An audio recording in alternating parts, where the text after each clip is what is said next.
CM ಸಿದ್ದರಾಮಯ್ಯನವರು ನ್ಯಾಯಾಲಯದಲ್ಲಿ ಹೋರಾಡಬೇಕು, ಬೀದಿಯಲ್ಲಿ ಅಲ್ಲ. ರಾಜ್ಯ ಸರ್ಕಾರ ಭ್ರಷ್ಟಾಚಾರದಲ್ಲಿ ಮುಳುಗಿದೆ, ಸರಣಿ ಭ್ರಷ್ಟಾಚಾರಗಳು ಹೊರಗೆ ಬರುತ್ತಿವೆ ಎಂದು ವಿಧಾನ ಪರಿಷತ್ ನಾಯಕ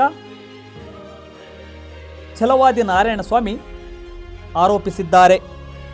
ನಗರದಲ್ಲಿ ಪತ್ರಿಕಾಗೋಷ್ಠಿಯಲ್ಲಿ ಮಾತನಾಡಿದ ಅವರು, ವಿರೋಧ ಪಕ್ಷವಾಗಿರುವ ಬಿಜೆಪಿ ನ್ಯಾಯಾಲಯಕ್ಕೂ ಹೋಗುವ ಕೆಲಸವನ್ನು ಮಾಡಿದ್ದೇವೆ.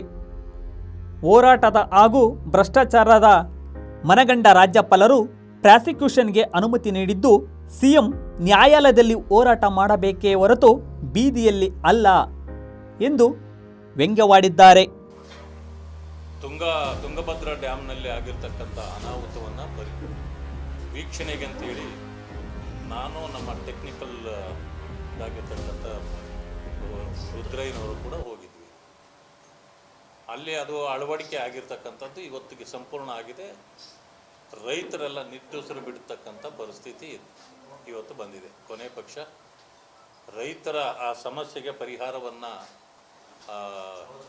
ಕೊಡುವಲ್ಲಿ ಮಾನ್ಯ ಏನವ್ರ ಹೆಸರು ಕನ್ನಯ್ಯ ನಾಯ್ಡು ಅವರು ಬಹಳ ಟೆಕ್ನಿಕಲಿ ಚೆನ್ನಾಗಿ ಮಾಡಿದ್ದಾರೆ. ನಾವು ಹೋದಾಗ ಒಂದು ಇದನ್ನು ಮಾತ್ರ ಬಿಟ್ಟಿದ್ರು. ಇದಾದ ಮೇಲೆ ಸಂಜೆ ಹೊತ್ತಿಗೆ ಊರನ್ನು ಬಿಟ್ಟು ಈಗ ನೀರು ಹೋಗೋದನ್ನು ತಡೆದು ನೀರು ನಿಲ್ಲಿಸಿದ್ದಾರೆ.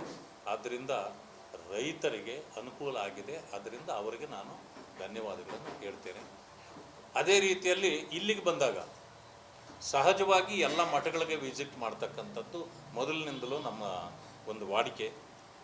ಇಲ್ಲಿ ಬಂದಾಗ ಇವತ್ತು ಎಲ್ಲ ಮಠಗಳಿಗೆ ವಿಸಿಟ್ ಮಾಡಿದ್ದೇನೆ. ಅವರ ಸಹಕಾರ ಮತ್ತು ಆಶೀರ್ವಾದವನ್ನು ನನಗೂ ಮತ್ತು ನನ್ನ ಪಕ್ಷಕ್ಕೂ ಕೂಡ ನಾನು ಕೇಳಿದ್ದೇನೆ.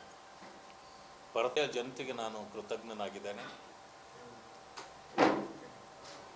ಮತ್ತೊಮ್ಮೆ ತಮ್ಮ ಮೂಲಕ ಈ ಜಿಲ್ಲೆಯ ಜನರಿಗೆ ನಾನು ಅಭಿನಂದನೆಗಳನ್ನು ತಿಳಿಸ್ತೇನೆ. ಯಾಕೆ ಅಂತಂದರೆ ನಮ್ಮ ಹಿರಿಯ ಸಹೋದರರು, ಮಾಜಿ ಉಪಮುಖ್ಯಮಂತ್ರಿಗಳು ಆಗಿದ್ದು ಈ ರಾಜ್ಯದ ಸೇವೆ ಮಾಡಿರತಕ್ಕಂಥ ಕಾರಜೋಳ ಅವರನ್ನು ಅವರಿಲ್ಲಿಗೆ ಬಂದಾಗ ಎಲ್ಲ ಈ ಜಿಲ್ಲೆಯ ಜನರು ಸೇರಿ ಅವರನ್ನು ಆಯ್ಕೆ ಮಾಡಿಕೊಟ್ಟಿದ್ದಕ್ಕೆ ನಾನು ತಮ್ಮ ಮೂಲಕ ಈ ಜಿಲ್ಲೆಯ ಜನರಿಗೆ ನಾನು ಧನ್ಯವಾದಗಳನ್ನು ತಿಳಿಸ್ತೇನೆ.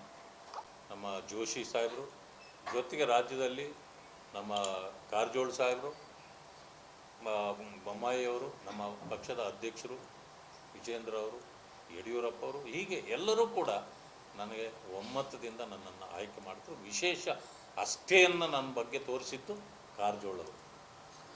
ಅದರಿಂದ ಅವ್ರಿಗೆ ನಾನು ಎಲ್ಲ ಕಡೆಯಲ್ಲೂ ಹೇಳಿದ್ದೇನೆ. ಇವತ್ತು ಕೂಡ ಅವ್ರನ್ನ ಜೊತೆಯಲ್ಲಿ ಇಟ್ಕೊಂಡು ಹೇಳ್ತೀನಿ ಅಂತಲ್ಲ, ಬಟ್ ತಳ ಸಮುದಾಯಗಳು ಈ ರೀತಿ ಮೇಲೆ ಬರಬೇಕು ಅಂತಕ್ಕಂಥ ಕಾಳಜಿ ಅವ್ರಿಗೇನಿದೆ ಅದರ ಪ್ರಕಾರ ನನಗೆ ಸಹಾಯ ಮಾಡಿದ್ದಾರೆ. ಅದನ್ನು ನಿಭಾಯಿಸ್ತೇನೆ ಅಂತಕ್ಕಂಥ ಒಂದು ಇದು ಕೂಡ ನನ್ನ ಅಲ್ಲಿ ಇದೆ. ಅದನ್ನು ನಿಭಾಯಿಸಿ ತೋರಿಸ್ತೇನೆ.